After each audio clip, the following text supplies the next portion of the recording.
Ngasi Parliament Meepham gi 0 hour gi Matamda Rajasabhagi MP Leisemba Sanajaobana Upsc Examgi QUESTIONDA MEETEI MAYEK AMADI BANGALI MAYEK ANIMAK YAONANABA PUKHATPIRAKKHIBABU HAININGAI LEITANA MEELALGI MAIKEIDAGI THAGATPA PHONGDORAKLI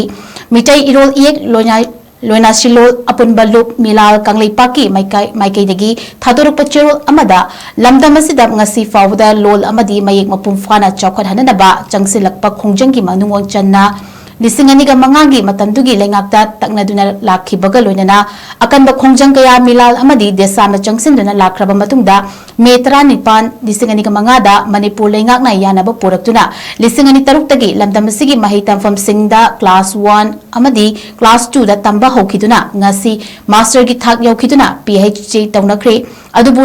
लाइबक थीबदी मणिपुर लेंगाक अमदी India लेंगाकना लोल अमदी मयेक चौखटहननबा अखन्नबा थौरांग अमता ngasi फावबत लौखट्री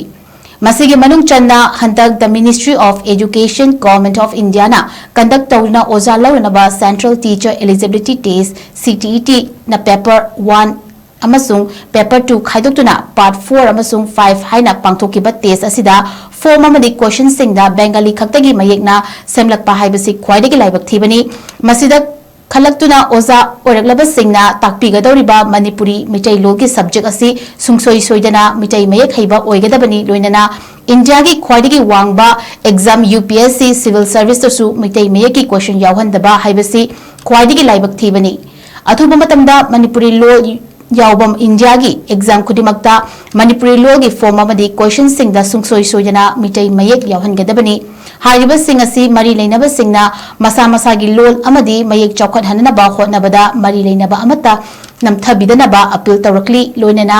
लोल अमदी मयेक चौखटहननबा मिलालगी होटनजरिबा असिदा इंडिया लेंगाक अमदी मणिपुर लेंगाकना नमथनबा होटनरकलबदी मिलालना लिसिंगनिगा मंगादा मणिपुर लेंगाक की मथक्ता मयेक चटनबा चंगसिलखिबा खोंजंग अदुगुंबा अमुक हन्ना चंगसिलकनी हाइना लेंगाकता चेक्सिनवा थमलकली